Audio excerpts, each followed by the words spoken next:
21세기는 급격한 변화와 혁신의 시대라고 그렇게 사람들이 이야기를 합니다.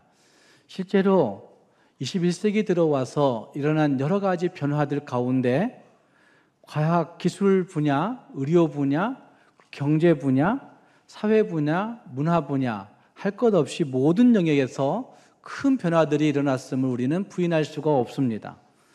뿐만 아니라 이 변화의 일들이 그러면 이루어지고 얼마간 지속될 것인가 라고 예측하는 사람들도 있긴 하지만 어쨌든 얼마나 또다시 어떻게 변할는지 아무도 예측할 수 없는 정말 변화에 직면한 시대가 21세기라고 이야기하고 있습니다. 국경 간의 장벽이 무너지는 것은 물론 모든 사람들이 세계화라고 이야기하고 있지만 전 세계에 걸쳐서 정치와 경제와 무역과 사회와 문화가 하나로 이루어져 하나의 공동체인 것 같은 느낌들을 받는 현상들이 전 세계에 걸쳐서 이루어지고 있는 일들도 펼쳐지고 있습니다. 또 기후 환경의 위기, 지구온난화의 위기는 어제 오늘의 이야기도 아니고 어느 지역에 국한된 이야기가 아니어서 모든 지역에서 굉장히 큰 어려움들을 직면하고 있는 큰 변화의 이야기이기도 합니다. 뿐만 아니라 세계 인구의 구조 변화는 어쩌면 잘 사는 나라만의 문제도 아니고 못 사는 나라만의 문제도 아닌 모든 분야에서, 모든 나라에서 인구 구조의 변화가 심각하게 이루어지고 있는 현상들도 볼 수가 있습니다.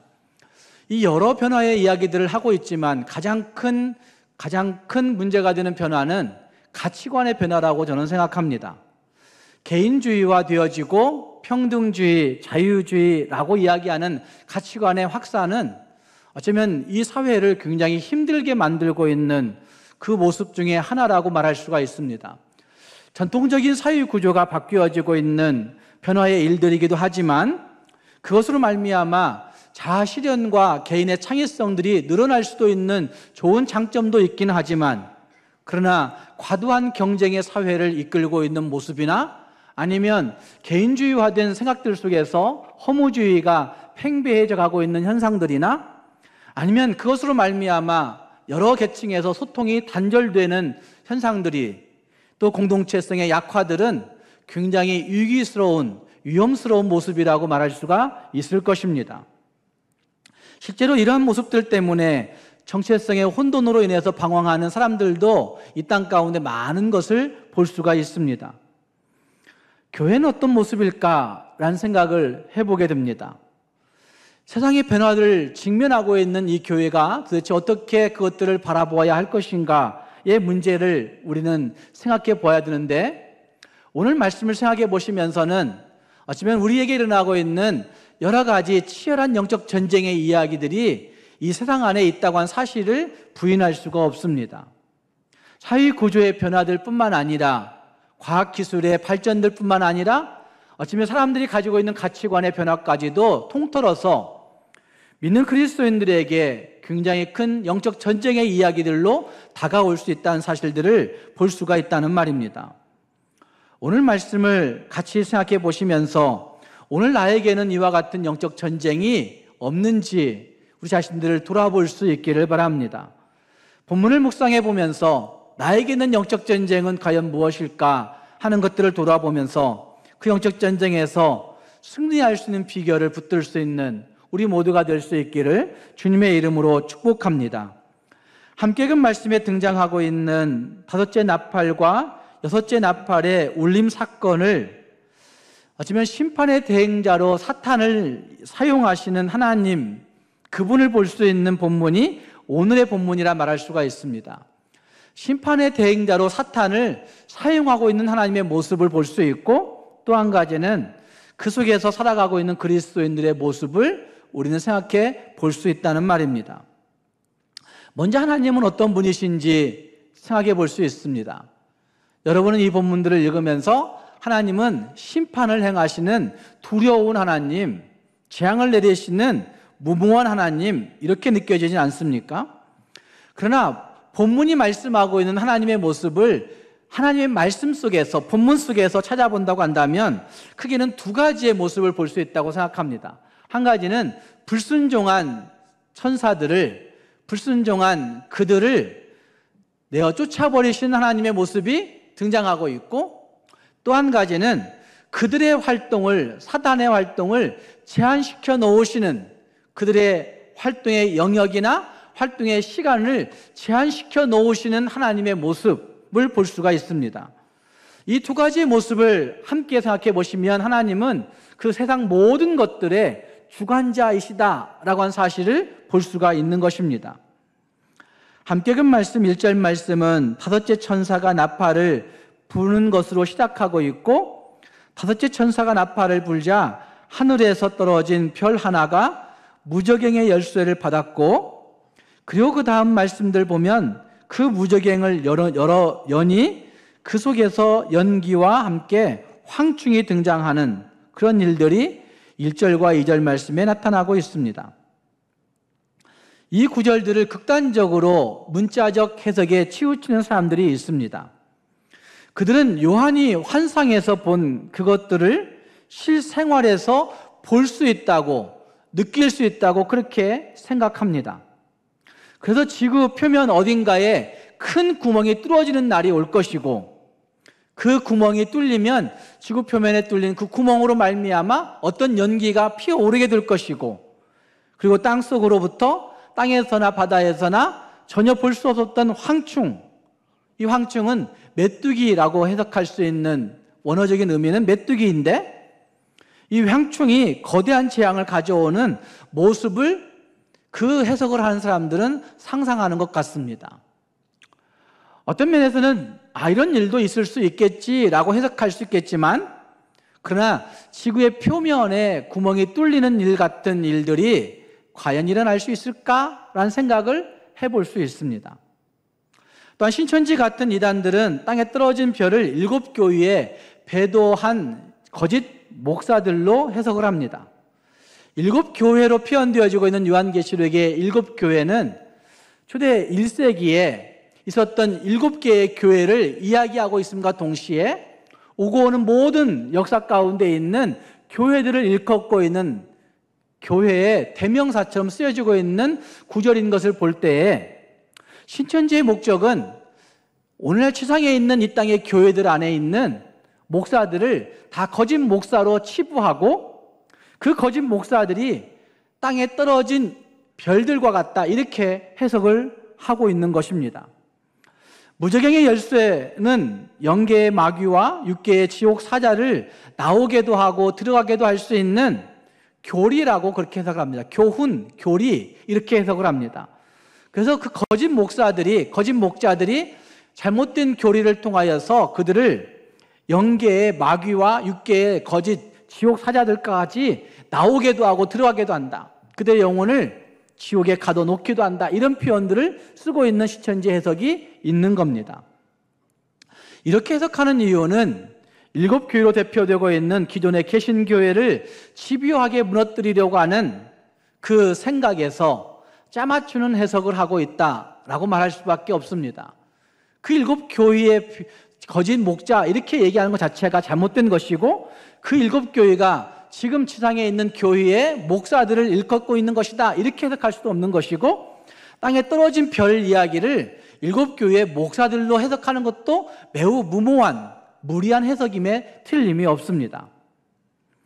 또 성경을 잘 보시면 예언의 말씀들이 문자적으로 성취된 것도 있고, 또 성취될 것도 있고, 또 성취되지 않은 것들도 많이 있습니다. 그리고 많은 부분 성취되지 않은 것들 살펴보시면 상징적인 예언이라고 하는 사실들도 분명히 알 수 있는 부분들이 있습니다. 따라서 이 심판의 재앙과 관련된 부분들을 극단적으로 문자적인 해석에 치우치는 것은 크나큰 위협과 잘못이 될 수 있다는 사실을 알아야만 됩니다. 나팔 재앙, 나팔 심판의 해석에서 중요하게 생각해야 하는 것은 여러분 무엇이라고 생각하십니까? 9장 말씀과 10장 말씀에 등장하고 있는 나팔 재앙의 이야기들, 또 8장에서 등장하고 있는 나팔 심판의 이야기들을 살펴보면 굉장히 섬뜩하고 무서움을 느낄 수 있는 표현들이 있고, 특히 이 9장에 표현되어지고 있는 그 모습들은 너무 괴괴한 일들이기 때문에 우리 마음을 큰 두려움 가운데 빠지게 할 수 있습니다. 이 해석에서 가장 중요하게 여길 수 있는 면은 무엇일까? 문자적인 해석을 하는 사람들이나 이단의 사람들은 초자연적인 사건을 역사에 개입시키시는 그 하나님의 목적, 이것을 어떻게 개입시킬 것인가 여기에 집중하여서 생각하는 것 같습니다. 어떻게, 어떤 현상으로 개입시키시는 것인가 여기에 집중하여 생각하는 것 같다는 말입니다. 어떤 형태로 가져올 것인가 이렇게만 생각하는 것 같습니다. 그래서 그 황충이 이런 것이야, 그 구멍에 뚫린 연기가 나오는 그것은 이런 것이야, 우리 시대에 볼 수 있는 것으로 자꾸만 생각하는 경향들을 가지고 있다는 말입니다. 그러나 나팔 심판에서 가장 중요하게 생각해야 되는 것은 어떤 형태로 임할 것인가, 어떻게 임할 것인가의 문제보다도 도대체 하나님이 왜 그것을 주시고 있는 것인가, 하나님이 도대체 왜 그것을 허락하고 있는 것인가 라는 질문을 던져볼 수 있어야 되는 것이죠. 그래서 무저갱을 여니 그 구멍에서 나오는 황충, 그런 곤충 이야기를 하지만 여러분, 그 동물이 어떻게 존재할 수 있다고 생각하십니까? 여러분, 이 지구상에 그런 곤충이 있을까요, 여러분? 메뚜기 하면 그냥 메뚜기는 있지. 오래전에 중국에 엄청난 메뚜기 떼로 인해서 어려움을 가져다 주었던 그런 메뚜기 떼는 있을 수 있습니다. 그런데 오늘 읽었던 말씀에 등장하고 있는 그 메뚜기 떼의 모습은 그냥 메뚜기 떼가 아니에요. 전갈의 꼬리를 가진, 사람을 쏠 수 있는 꼬리를 가진 그런 메뚜기. 또 그 메뚜기의 모습이, 얼굴은 무엇과 같아요? 사람과 같은 메뚜기. 또 그 메뚜기, 그 모습이 그냥 메뚜기의 모습이 아니라 모든 걸 파괴할 수 있는 거대한 그 병과 같은 소리를 낼 수 있는 날개를 가진 메뚜기. 여러분, 이런 곤충은 이 세상에 존재하지 않을 겁니다. 상상 속에서나, 하도 요즘은 애니메이션으로 3D로 엄청난 것들을 만들어내고 있기 때문에 CG를 통해서 그려낼 수 있는 그런 메뚜기, 그런 것들은 있을 수가 있겠지만 실제 그런 곤충은 있을 수가 없을 겁니다. 그래서 그 황충이 어떻게 존재하는지를 묻는 것이 아니라 사실은 그 황충이 무엇을 의미하는지를 묻는 것이 더 옳은 해석이 될 수 있다는 말입니다. 성경에서 별은 사탄이나 천사나 교회의 지도자들을 의미하고 있는 것에 틀림이 없습니다. 성경의 용례들을 여러분 찾아볼 수 있도록 성경 구절을 붙여놓았습니다. 또 성경의 요한계시록 22장에서는 그 별이 예수 그리스도를 의미하고 있는 부분도 있는 것을 볼 수 있습니다. 그런데 그것을 다 통틀어서 하나로, 그래 무조건 별 나오면 사탄, 천사, 그리고 교회의 지도자, 예수님 이렇게 해석할 수는 없다는 말입니다. 그때마다 조금 다른 모습들이 있다는 말입니다. 9장에 등장하고 있는 별의 이야기는 1절과 2절 그리고 11절 말씀을 보시면 그 별은 사탄이나 무저갱을 주관하고 있는 고난을 받은 고위급 천사, 무저갱의 사자일 수 있다는 사실을 우리는 볼 수가 있습니다. 11절 말씀에 이런 말씀이 있습니다. 그들에게 왕이 있으니 무저갱의 사자라. 히브리어로는 그 이름이 아바돈이요, 헬라어로는 뭐라고 얘기합니까? 아볼루온이라고 하더라. 이렇게 말씀하고 있습니다. 무저갱의 사자를 일컫고 있는 말씀인데 그것을 의미를 부여하고 다시 의미를 해석해 보면 그 아바돈은 파괴를 의미하고 있는 단어이고 아볼루온은 파괴자를 의미하고 있는 것이기 때문에 무저갱의 사자라고 이야기하고 있는 그것은 사탄일 뿐만 아니라 파괴하는 사람들, 파괴하는 그것들이라고 말할 수가 있는 것입니다. 어쨌든 그런 모습들을 이야기하고 있고, 우리가 더 유념해 보아야 할 한 가지 사실은 9장이 시작되기 전에 8장 13절 말씀에 마지막 부분에 이런 말씀이 있습니다. 큰 소리로 이르되 땅에 사는 자들에게 화가 있으리니 이는 새 천사들이 불어야 할 나팔 소리가 남아 있음이로다. 새 천사가 불어야 할 다섯째, 여섯째, 일곱째 나팔과 함께 무엇이 선언된다는 거예요? 화가 선언되고 있는 모습을 이야기하고 있습니다. 그리고 다섯째 나팔의 이야기가 끝나는 마지막 12절 말씀, 9장 12절 말씀에도 첫째 화는 지나갔으되 보라 아직도 이후에 화 둘이 이르리로다 라고 한 말씀은 다섯째 나팔부터 일곱째 나팔까지는 화라고 표현하고 있는 부분이 분명하다 말할 수가 있습니다. 어쨌든 어떻게 임하느냐 문제보다도 그 모습이 화로구나 라고 그렇게 표현할 수 있다는 말입니다. 네 번째 나팔 심판까지는 화라는 표현이 사용되지 않았었습니다. 그런데 다섯째 나팔부터는 화라는 표현이 사용되고 있다는 말입니다. 첫째부터 네 번째 나팔의 이야기 가운데는 자연계에 대한 심판 이야기를 우리가 지난주에 설명드렸고, 다섯째부터 일곱째까지의 나팔 이야기 가운데 등장하고 있는 이야기는 눈에 쉽게 보이지 않는 어떤 문제들을 이야기하고 있는 말씀인 것을 볼 수가 있습니다. 그것의 배후에 무엇이 있는지 잘 알 수 없습니다. 황충을 묘사하고 있는 그 모습이 분명히 있지만 그 황충의 형태를 짐작할 수는 없다는 말입니다. 그 황충의 배후에 무엇이 있는지 알 수 없다는 말입니다.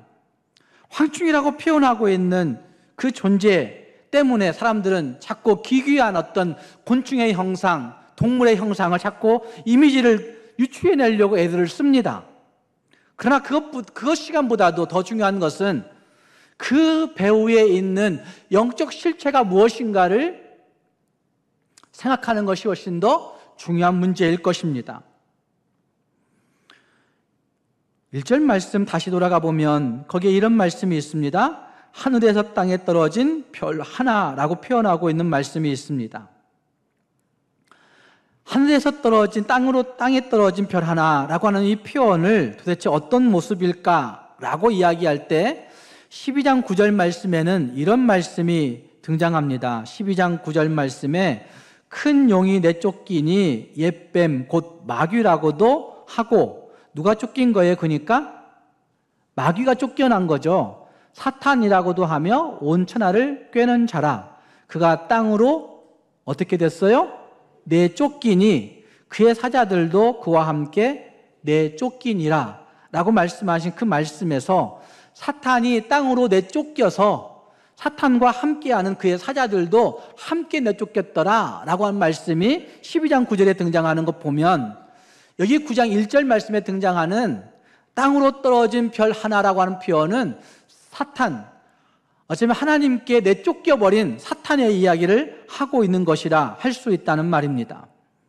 또 11절 말씀에 무저갱의 사자는 악한 황충들을 지배하는 왕으로 불려지는 그 모습을 말씀하고 있기 때문에 마치 무저갱의 열쇠를 가지고 있는 그 모습은 악한 황충들이라고 대변되어지고 있는 그 모든 영적 세력들을 지배하고 있는 그 존재, 사탄의 존재를 말씀하고 있습니다. 어쩌면 무저갱의 열쇠를 가지고 있는 것이 마치 사망과 음부의 열쇠를 가지고 있는 것인 양 행세하고 자기들의 주권을 계속해서 확대시켜 나간 일들이 사탄의 세력들 가운데는 있습니다. 9장 2절 말씀에는 이런 말씀이 등장합니다.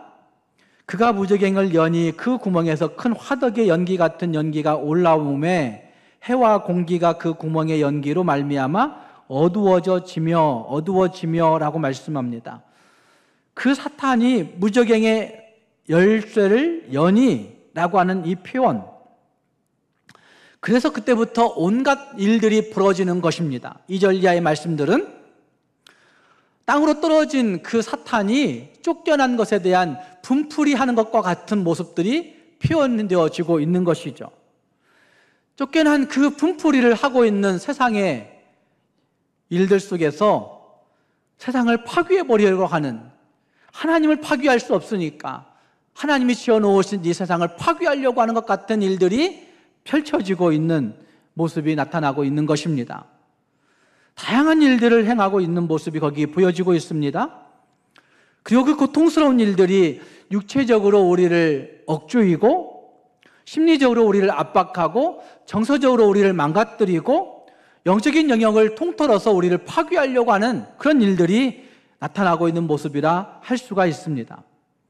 그래서 6절 말씀에서는 이런 말씀을 합니다. 6절 말씀에는 죽고 싶으나 죽음이 그들을 피하리로다 라고 말씀하는 그 말씀에서 죽기를 구하여도 죽지 못하는 그런 상태에 이르게 되는 그런 모습이 있음을 말하고 있는 것입니다. 오늘 우리 시대의 사람들이 그런 얘기를 종종 합니다. 온갖 사탄으로 인해서 시달리고 있는 많은 사람들, 정말 딱 죽고 싶은데 그럴 수도 없고, 이런 표현들을 씁니다. 많은 사람들이 초등학생 때부터, 초등학생 저학년 때부터 노년에 이르기까지 딱 죽었으면 좋겠는데 생명이 왜 이렇게 질기냐, 이런 표현들을 씁니다. 바로 이것이 6절의 표현이라 말할 수가 있는 거죠. 온갖 육체적인, 심리적인, 정서적인, 정신적인, 영적인 고통 가운데 있는 그런 많은 일들이 벌어지고 있고, 그 일들 가운데 사람들은 고통당하다가 참 죽고 싶은데 죽을 수도 없는 신세라고 한탄하는 일들이 벌어진다는 말입니다. 그러나 분명한 것 한 가지는 하나님이 그 모든 것들을 주관하신다는 것입니다. 함께 그 말씀 2절 말씀에 황충의 모습을 묘사하고 있는 모습 가운데 이런 표현이 있습니다. 전갈의 권세와 같은 권세를 받았더라 라고 표현하고 있는 말씀이 있습니다. 땅에 있는 전갈의 권세와 같은 권세를 그들이 소유하고 있는 강함이 아니라 누군가로부터 받은 것과 같은 받았더라 라고 표현하고 있는 말씀이 등장하고 있습니다. 권세, 권위를 허락받고 있다는 사실을 말하고 있는 것이죠. 그들이 메뚜기 떼처럼 천방지축 마음대로 날뛸 것 같아서 우리를 너무나 힘들게 만들지만, 어쩌면 마음대로 힘을 부릴 수 있을 것 같지만, 그러나 하나님의 허락 없이는 그것들이 아무것도 할 수 없다는 사실을, 권세를 허락받았더라 라고 하는 말씀에서 볼 수가 있는 것입니다. 또한 그들은 해치고 삼킬 수 있는 권한도 제한되어 있는 모습이 분명합니다. 4절 말씀에 그렇게 말씀합니다. 이거는 뭐 하지 말고 해하지 말고, 이것 받지 아니한 사람들만 뭐 하라?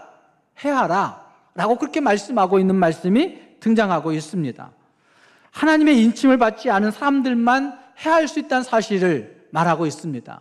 그들의 활동 영역이 전 영역에서 다 이루어지는 것 같지만, 그러나 분명한 것 한 가지는 하나님이 그들의 활동의 영역을 제한시켜 놓았다라는 사실을 볼 수가 있다는 말입니다. 또한 5절 말씀에서는 괴롭힐 권세를 받았지만 무슨 권세는 받지 못했을까요? 그들을 죽이지는 못하게 하고 라고 하는 표현에서 죽일 수 있는 권한은 받지 못했음을 볼 수가 있습니다. 욥기에 보여지고 있는 사탄이 하나님께 욥을 괴롭힐 것을 요구합니다. 욥 괴롭히면 욥이 하나님 부인할 거예요. 그때 하나님께서 그의 생명만 건들지 말고 네가 마음대로 해봐라, 이렇게 말씀하신 말씀이 등장하는데, 여기 말씀도 마찬가지죠. 생명을 건들 수는 없다는 말씀이죠. 우리를 아무리 괴롭게 하고 우리를 아무리 어렵게 하고 힘들게 한다 할지라도 우리의 생명을 가져갈 수 있는 권한은 사탄에게 있지 않다라고 하는 사실을 말씀하고 있습니다. 또 한 가지는 거기 말씀 가운데 인간을 괴롭히는 그들의 사명을 몇 달로 제한시키고 있어요? 5달로 제한시키고 있어요. 그들의 사명의 시간을 제한시키고 있는 모습이 거기에 등장하고 있다는 말입니다. 어쩌면 그들이 괴롭힐 권세를 받고 있어서 전갈이 쏠 때에 주는 괴로움으로 우리를 괴롭게 하고 아프게 하고, 어떤 때는 화끈거리게 만들고, 어떤 때는 그 독소로 말미암아 무력하게 만들 수 있는 고난도 있겠지만, 그 신체적인 고난들이, 정신적인 고난들이, 정서적인 고난들이, 영적인 고난들이 말로 다 알 수 없는 고난일 수도 있겠지만, 그러나 분명한 것 한 가지는 하나님이 그들의 시간을 제한시켜 놓고 있다 라고 한 사실을 분명하게 말씀하고 있습니다.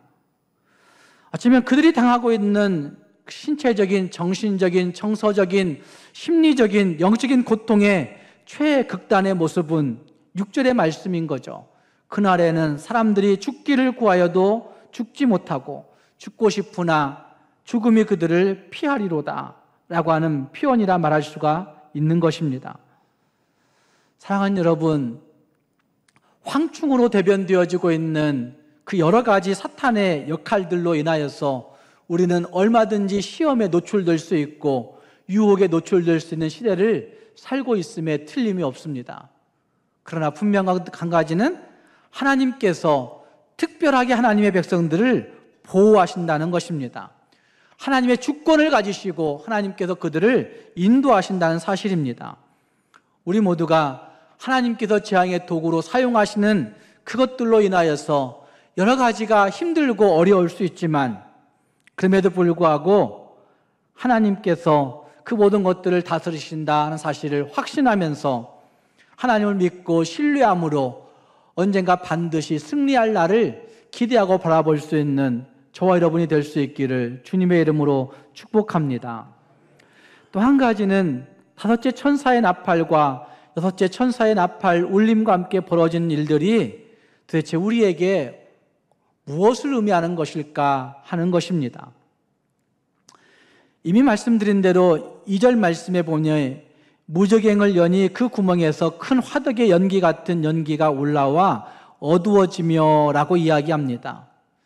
이미 말씀드린 대로 어떤 해석자들은 그 구멍을 지구 표면에 뚫린 어떤 큰 구멍으로 이야기하면서 우주상에 떠돌아다니고 있는 어떤 그 작은 소행성들이 지구에 부딪히면 지구가 구멍 날 수 있고 그 구멍으로 말미암아 지구 종말의 날이 올 것이다, 이런 해석들을 하는 사람들도 세대주의자들 중에서는 있습니다. 그런데 생각해 보십시오, 여러분. 무저갱이라고 하는 것은 그 단어적으로 이미 말씀드린 대로 기품, 죽은 자들의 저주, 저승을 의미하는 단어가 무저갱이란 단어입니다. 그러니까 무저갱을 열었다라는 표현은 지옥을 열었다는 얘기예요. 지옥문을 열었다, 저승문을 열었다라는 표현이에요. 여러분, 지옥문을 열었을 때 살아날 사람이 있습니까? 지옥문이 진짜 여러분이 생각하는 그 지옥문이 열리면 이 땅에 존재할 수 있는 피조물이 과연 있겠습니까? 아무도 없습니다. 어떤 피조물들도 지옥문이 열렸을 때에는 이 땅에 존재할 수 없는 그야말로 지구 종말의 날입니다. 그러나 여기 무저갱을 열었다는 말은, 지옥을 열었다는 말은, 저승을 열었다는 얘기는 그것을 통해서 일어나고 있는 여러 가지 짐승들이 황충이 나옴으로 말미암아, 연기가 나옴으로 말미암아 해도 빛을 잃고 공기도 어두워지는 그런 모습의 이야기를 하고 있는 여러 가지 다양한 일들을 이야기하고 있습니다. 이런 이야기들은 결국은 그들의 권세, 그들의 미치는 영향력, 이런 것들을 표현하고 있는 부분이라 할 수가 있습니다. 그래서 무저갱을 열었다는 표현은 악의 영향력이 펼쳐지고 있는 현상을 표현하고 있는 단어가 무저갱을 열었다라고 하는 표현이라 말할 수가 있습니다. 악의 영향력을 세상에 퍼뜨리기 시작하고 있는 모습이라 할 수 있다는 말입니다. 그것으로 매우 다양한 일들이 일어날 것입니다. 그 다양한 일들로 인해서 우리는 굉장히 힘들고 압박당할 수도 있는 것입니다. 그런데 이 모든 것들을 잘 생각해 보시면 이것들은 애굽에 내렸던 10가지의 재앙 속에서 다 이미 등장할 수 있는 모습들이라 말할 수가 있습니다. 여러분, 애굽에 내렸던 10가지의 재앙을 기억하십니까? 그들이 믿고 섬겼던 신처럼 여겼던 나일강이 피로 변하는 일들, 그 먹을 물, 마실 물도 없고 씻을 물도 없고 물의 모든 근원이 피로 변하여서 그들이 살 수 없는 환경이 되어버렸던 때가 있었습니다. 개구리가 그들의 삶 전체에 들어와서 침실에도 들어오고 일상생활에 들어오고 먹을 식탁에도 들어오고 음식 속에도 들어가고 끔찍한 섬뜩한 세상이 되어버린 모습들, 이가 창궐해서 온통 살 수 없는, 그것으로 말미암아 악질이 나고 독종이 나고 하는 일들, 우박이 내리고 하는 일들, 메뚜기 재앙으로 메뚜기가 온 천하에 들끓는 모습들. 여러분, 마지막 재앙은 흑암이 오고 장자가 죽는 재앙이었습니다. 흑암이 온다는 얘기는 그 세상 전체 어두워짐의 모습을 얘기하고 있는 것이고, 여러분, 이 10가지의 재앙이 도대체 무엇을 얘기하고 있는 것이라 생각하십니까? 이 10가지의 재앙은 두 가지의 중요한 하나님의 메시지가 있는 것 아닙니까? 한 가지는 이 세상 모든 것들의 지배권이 하나님에게 있다는 사실을 말씀하고 있는 한 가지 중요한 사건이 있습니다. 10가지의 재앙을 내리고 있지만 세상의 모든 지배 권력이 애굽의 왕 바로에게 있는 것이 아니라, 너희가 믿고 있는 우상 나일 신에게 있는 것이 아니라, 너희가 믿고 있는 그 메뚜기 신에 있는 것이 아니라 하나님에게 있다라고 한 사실을 말씀하는 것이 10가지 재앙이 보여주고 있는 중요한 메시지였고, 또 한 가지는, 두 번째 메시지는 하나님이 그 모든 재앙 속에서도 하나님의 백성을 무조건적으로 살리신다라는 사실을 말씀하고 있는 것이 두 번째 메시지잖아요. 말도 안 되는 어린 양의 피를 발라서 어린 양을 잡아서 피를 문설주와 임방의 바름으로 말미암아 하나님이 그들을 살리신다라고 하는 사실을 보여내고 있는 말씀이 10가지 재앙에, 애굽에 내렸던 출애굽의 재앙의 핵심 메시지 중에 한 가지란 말씀이죠. 그렇다고 한다면 오늘 말씀에서 말하고 있는 그 요한계시록 9장에 증거되고 있는 메시지도 마찬가지의 메시지라 할 수 있습니다. 무적행에서 나오고 있는 황충의 모습, 연기의 모습, 이 모든 것들은 하나님이 그 역사를 지배하신다라고 하는 하나님의 주권을 말씀하심과 동시에, 두 번째는 하나님의 백성들을 살리신다, 보호하신다는 사실을 말씀하고 있는 것입니다. 여러분, 함께 읽은 말씀 요한계시록 9장의 7절 말씀에는 그 나온 황충의 모습을 이렇게 표현합니다. 전쟁을 위하여 준비한 말들 같다고 표현하고 있는 모습이 있습니다. 전쟁을 위하여 준비한 말들과 같더라. 여러분, 메뚜기가 그런 모습일 수는 없는 거죠. 또 7절 말씀에 그 머리에 어떤 관을 썼어요? 금 같은 멸관을 썼다고 이야기하고 있고, 그 얼굴은 무엇의 얼굴 같다고 얘기합니까? 사람의 얼굴 같다고 이야기합니다. 여러분, 이런 메뚜기 볼 수 있습니까? 없어요. 8절 말씀에서는 여자의 머리털 같은 머리털이 있다고 얘기합니다. 그는 아마 미혹하는 여성의 머리털을 상징적으로 보여주고 있는 모습인 것 같고, 그 이빨은 무엇의 이빨 같다고 얘기합니까? 사자의 그 날카로운 이빨 같다고 이야기하고 있습니다. 그리고 9절 말씀에서는 그 메뚜기의, 황충의 그 가슴에는 무엇이 있어요? 철갑을 두른 호심경이 있다고 이야기하고 있습니다. 그리고 그 날개의 소리는 무엇과 같아요? 달려가는 병거와 많은 말들의 소리와 같다. 그러니까 전쟁을 위해서 달려가고 있는 병거와 말들의 많은 소리와 같다라고 하는 표현은, 날갯짓을 아무리 잘하는 그 메뚜기가 있다 할지라도 이런 날갯짓을 할 수 있는 메뚜기는 이 땅에 없어요. 10절에서는 쏘는 살이 있는 꼬리를 가지고 있는 전갈, 쏘면 죽을 수도 있고 굉장히 부어오를 수도 있고 아프게 할 수도 있고 무력하게 만들 수 있는 그런 쏘는 꼬리가 있는, 살이 있는 꼬리가 있는 전갈을 이야기하고 있습니다. 여러분, 이 모습들을 종합해 보면 무엇일까요, 여러분? 괴물이에요, 괴물. 이 땅에서 볼 수 없는 괴물 이야기를 하고 있는 겁니다.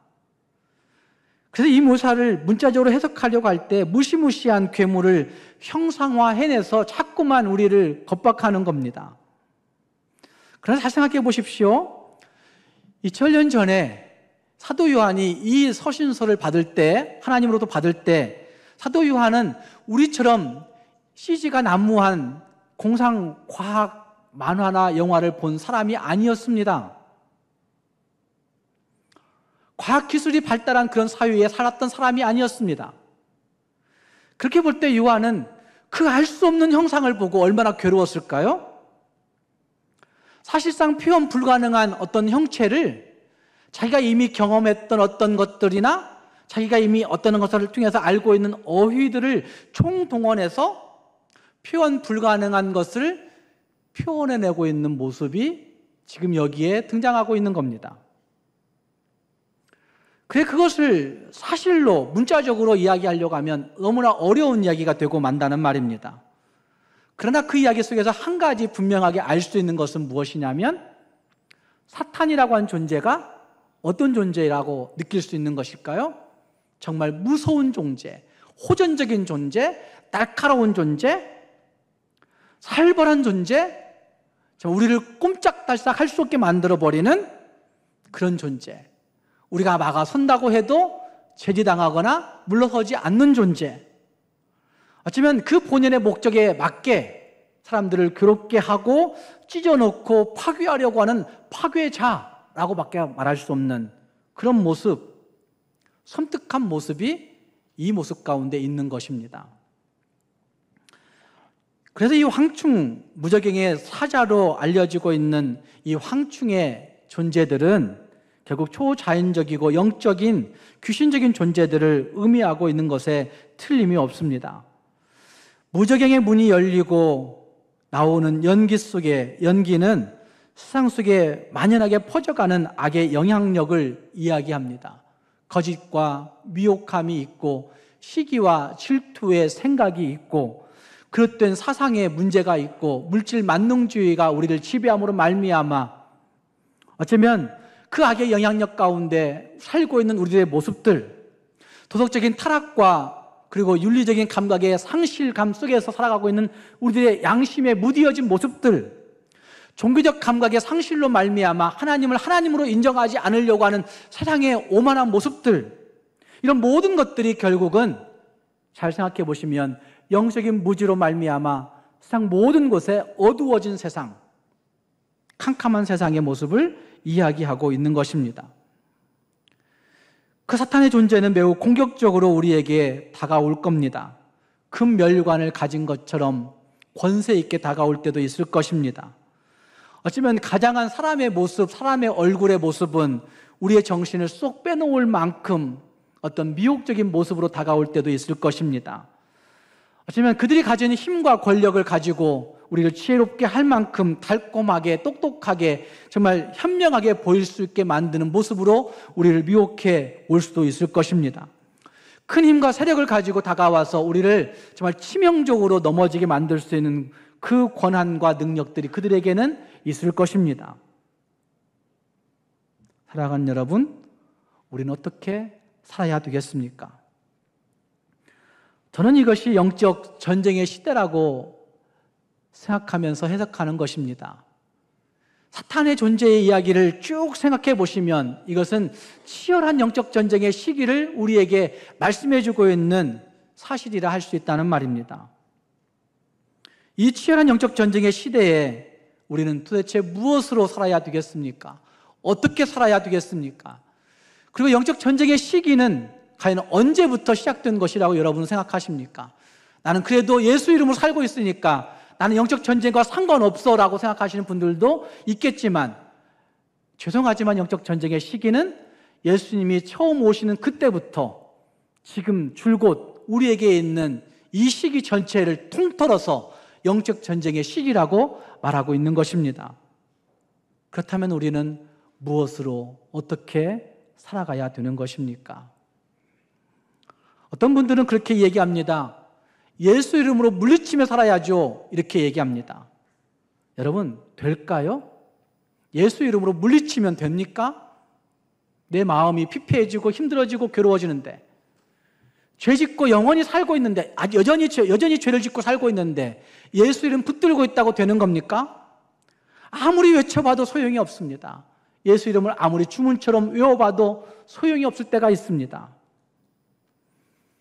우리가 외우고 있고 선포하는 예수의 이름에 진짜 능력이 있으려고 한다고 한다면 저는 이 두 가지가 있어야 된다고 생각합니다. 한 가지는 하나님의 약속을 신뢰하는 믿음이 있어야 되는 거죠. 왜 예수 이름을 외쳐야 되는지에 대한 분명한 약속에 대한 신뢰, 믿음이 있어야 예수 이름으로 외칠 때 예수 이름이 외쳐지는 그곳에 회복되어지고 물러가고 쫓겨가는 일들이 벌어지는 겁니다. 두 번째, 예수 이름으로 외치는 그것에 우리의 철저한 순종이 있어야 되는 거예요. 믿음만 가지고 있는 것이 문제가 아니라 믿음에 겨운, 믿음다운 삶이 있어야 되는 거죠. 순종. 그것을 경건이라고 이야기하고 있는 겁니다. 경건. 그래서 성경은 계속 얘기하는 겁니다. 경건의 일을 힘쓰라고 얘기합니다. 경건하게 살려고 한 자들에게 환난이 있다고 얘기합니다. 경건하게 살려고 한 자들에게 박해가 있다고 이야기합니다. 우리는 종종 이야기합니다. 하나님, 아니 목사님, 나는 선한 삶을 살아가고 있어요. 의로운 삶을 살아가고 있어요. 나는 나누는 삶을 살고 있어요. 나는 가치 있는 삶을 살려고 애를 써요. 그래서 젊은이들 중에서는 그런 얘기합니다. 가치를 이야기하면 나 거기에 모든 걸 올인할 수 있어요. 이렇게 얘기합니다. 그런데 여러분, 선한 삶, 아름다운 삶, 나누는 삶, 의로운 삶, 가치 있는 삶 살아도 경건하지 못하는 경우도 많습니다. 이해되세요? 선하고 나누고 의롭고 가치 있는 삶을 살다가도 자기 이익이 딱 결부되게 되면 우리는 그 의로움을 던져버립니다. 그 선함을 던져버립니다. 나누는 것 다 필요 없습니다. 내 이익이 우선이죠. 그래서 그거는 선한 삶을 추구한다라고 이야기하지만 선한 삶을 잘 살아내는 건 아니에요. 성경이 그것들을 말씀하고 있는 건 아니에요. 성경은 선한 삶을 살라고 얘기하는 게 아니에요. 경건한 삶을 살라고 말씀하십니다. 경건은 하나님 앞에서의 삶을 살아가는 거예요. 하나님의 임재하심을 느끼고 살아가는 거예요.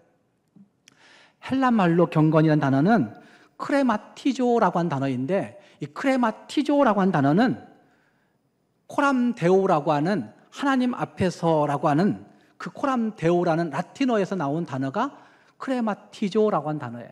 그러니까 경건이라는 단어는 하나님 앞에서라고 하는 코람데오가 없이는 있을 수가 없는 거예요. 경건이 있을 때, 경건한 삶을 확신하게 믿고 살아가게 될 때 그들은 선한 삶을 잘 살아내는 거예요. 경건이 몸에 배어 있을 때 의로운 삶을 살아가는 거예요. 경건이 몸에 배어 있을 때 나누고 사람들을 의롭게 하는 가치 있는 삶을 살게 되는 거예요. 그 삶을 살아가는 사람들이 예수 이름으로라고 하는 사실을 외칠 때 그곳에 사탄이 쫓겨가고 하나님의 놀라우신 역사가 나타나게 되는 것입니다. 사랑하는 성도 여러분, 어떻게 살아가야 되겠습니까? 치열한 영적 전쟁이 여러분의 모든 영역을 지금 장악하고 있음에 틀림이 없습니다.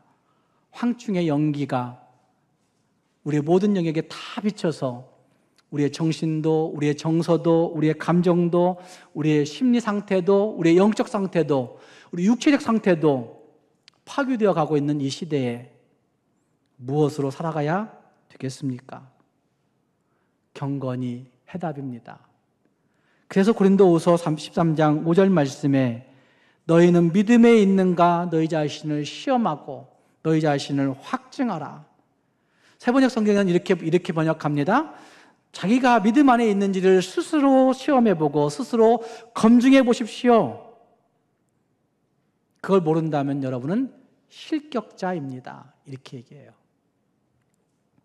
사랑하는 성도 여러분, 아무리 죄악의 물결이 밀려온다 할지라도 그 죄에 물들지 아니하고 그 죄를 물리치고 예수 이름으로 승리할 수 있는 여러분들이 될 수 있기를 주님의 이름으로 축복합니다. 듣는 것이 죄악이고 보는 것이 죄악이고 생각하는 것이 온통 죄악뿐인 이 세상 가운데서 피부에 와닿는 모든 것이 죄악 투성이인 이 세상 가운데서 죄악에 물들지 않고 이기는 삶을 살아갈 수 있는 그 능력을 소유할 수 있는 여러분들이 될 수 있기를 주님의 이름으로 축복합니다. 기도하겠습니다.